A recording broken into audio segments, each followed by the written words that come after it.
Welcome, everybody. So we are going to start talking about electric circuits this week. And I am going to kick us off by talking a little bit about batteries and what they do in a circuit.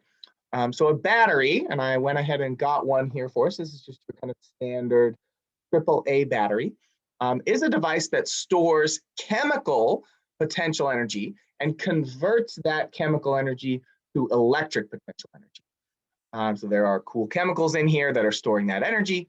And we're going to convert that into electric energy by moving some charges around. The kind of fundamental rule that a battery operates on is that a battery will create a constant voltage. And we'll usually use the term voltage when we're talking circuits. But by that, we mean the same thing we have meant over the last couple of weeks, which is electric potential difference. So the potential difference between the knobby end of the battery and the flat end of the battery is constant.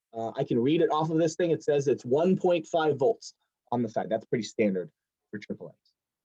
And constant here means the same thing it has meant for us before, which is that it does not change in time. It doesn't matter what you connect this battery to.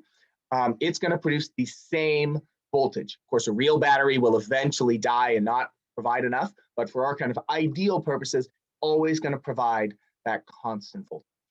And I think unsurprisingly to many of you who've experienced batteries in the real world, if you connect a battery up to something in a complete circuit, cool electric stuff happens, right? Like all the lights that I have in my room, the computer I'm using to record it, the phone that I have on site, all of that works in some sense on batteries or other voltage differences.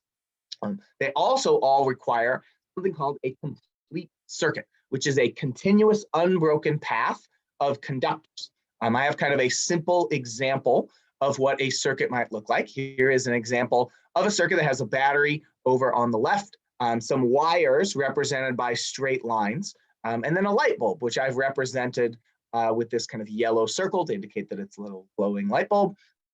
Along with a little metal strip in the middle, because that's what really is inside, at least the old-timey incandescent light bulbs, which you might not see anymore because we've got more efficient light bulbs.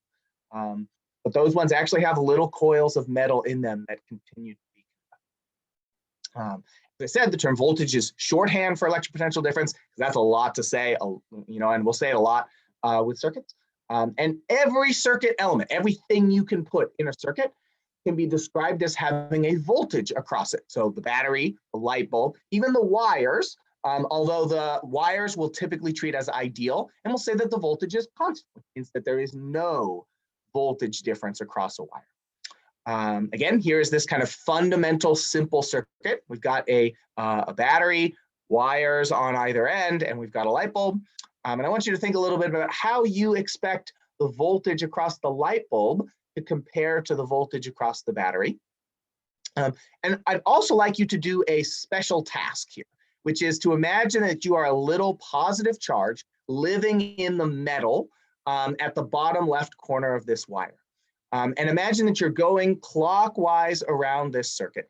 So up through the battery, over through the wire, down through the light bulb, back through the wire to where you started. And I want you to sketch the voltage that you would experience as a function of time as you travel around the circuit. Just kind of thinking about how is the voltage changing? Is it going up? Is it going down? How fast do you think it's going? Are there places where it's not changing?